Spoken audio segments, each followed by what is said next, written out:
তাহলে আমার সমস্ত শরীরের রক্তটাকে আপনাদের ডায়ালিসিস করতে হবে। অতএব যদি আমার সারা শরীরের রক্ত ডায়ালিসিস হয় তাহলে সিদ্দিকুর রহমান আওয়ামী লীগ নমিনেশন না দিলে অন্য কোনো দল থেকে স্বতন্ত্র বাড়তে হবে।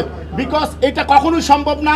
যদি আওয়ামী লীগ আমাকে নমিনেশন না দেয় তাহলে আমি স্বতন্ত্র প্রার্থী হব কিনা, আমি যদি নাটকের ভাষায় বলি তাহলে হব। কেন হবো জানেন?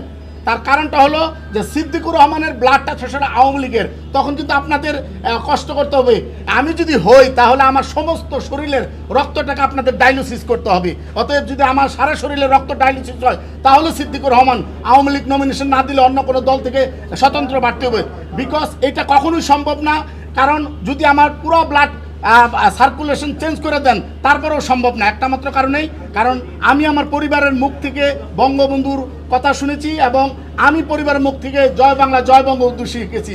সো আমি মনে করি আমি যেহেতু একজন পিওর আওয়ামী লীগ পরিবারের সন্তান, যারা পিওর আওয়ামী লীগ পরিবারের সন্তান তারা কখনোই নমিনেশন আশায় কখনোই অন্য দলে যেতে পারে না এবং যাব না। এবং আমি সিদ্দিকুর রহমান আমিতে বিশ্বাসী নয়, আমরাই বিশ্বাসী। সেটা যদি বলি 2018 সালে প্রথম যখন লন্ডন দূতাবাসে যখন বঙ্গবন্ধুর প্রতিকৃতি অবমাননা হলো, তখন বঙ্গবন্ধুর সাংস্কৃতিক জোট থেকে আমি এবং আমার আপা তারানা হালিমের নেতৃত্বে আমরা তারেক জিয়ার বিরুদ্ধে ওখানে ওই জঘন্য কাজটির জন্য আমরা একটি স্মারকলিপি দিয়েছি।